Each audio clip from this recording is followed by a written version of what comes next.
माझी आई बर का. नजरेत तिच्या अंगार दरबार झाला गपगार.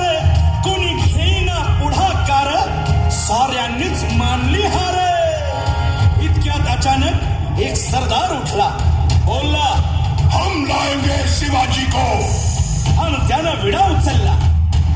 नवतेच अफजल खान, या नवतेच अफजल खान, जिता जागता जणू सैतान.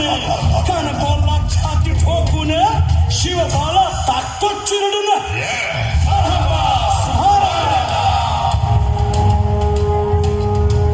कौतिक झालं दरबारात. खान निघाला मोठ्या गुरमीत.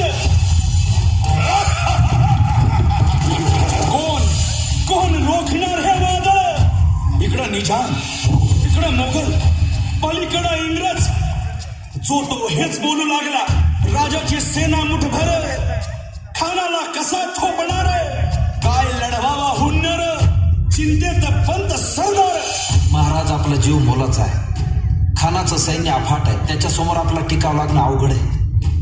काही दिवसांसाठी आपण कुठेतरी अज्ञात स्थळी निघून जा. काय म्हणालात रायबा? मासाहेब, आम्हाला आमच्या जीवाची पर्वा नाही.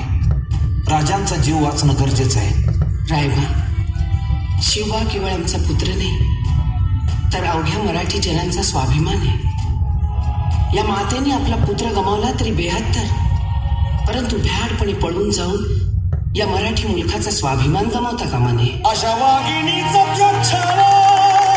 बाळासाहेब आपला पुत्र आणि मराठी मुलकाचा स्वाभिमान विजय टिळा लावूनच परततील. अशा वाघिणीचा त्यो छावा. तथास्तु. गनिमाला कसा ठेचावा, डोक्यात नेहमी कावा.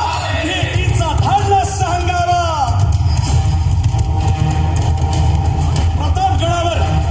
प्रतापगडावर आमने सामने भेटीचा सांगावा. खानाने हसत हसत कबूल केला. दिवस ठरला आणि ठरल्याप्रमाणे प्रतापगडच्या पायथ्याशी खान, प्रतापगडच्या पायथ्याशी खान आला बेगुमान. नाही त्याला जाण शिवाजी राजाच्या करामतीची.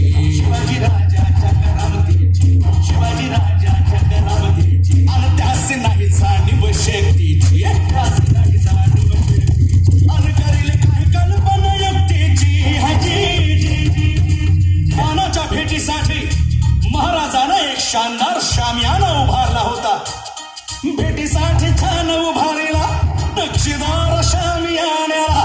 आणि अशा शामियान्यात खान डौल पडू देत आला.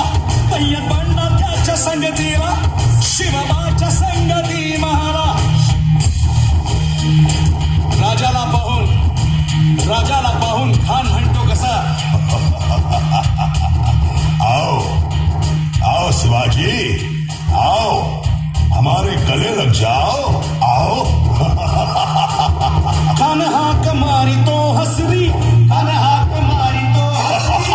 रोखून नजारा गहिरी जिरहात.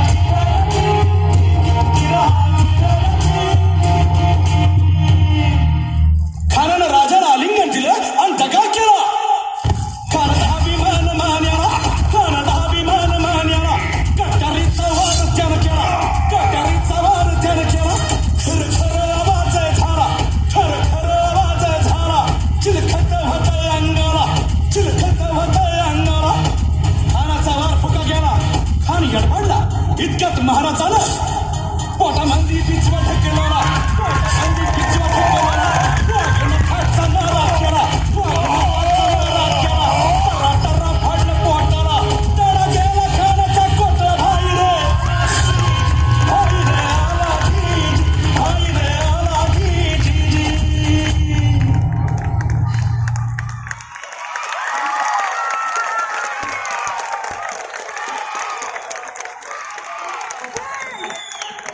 Thank you.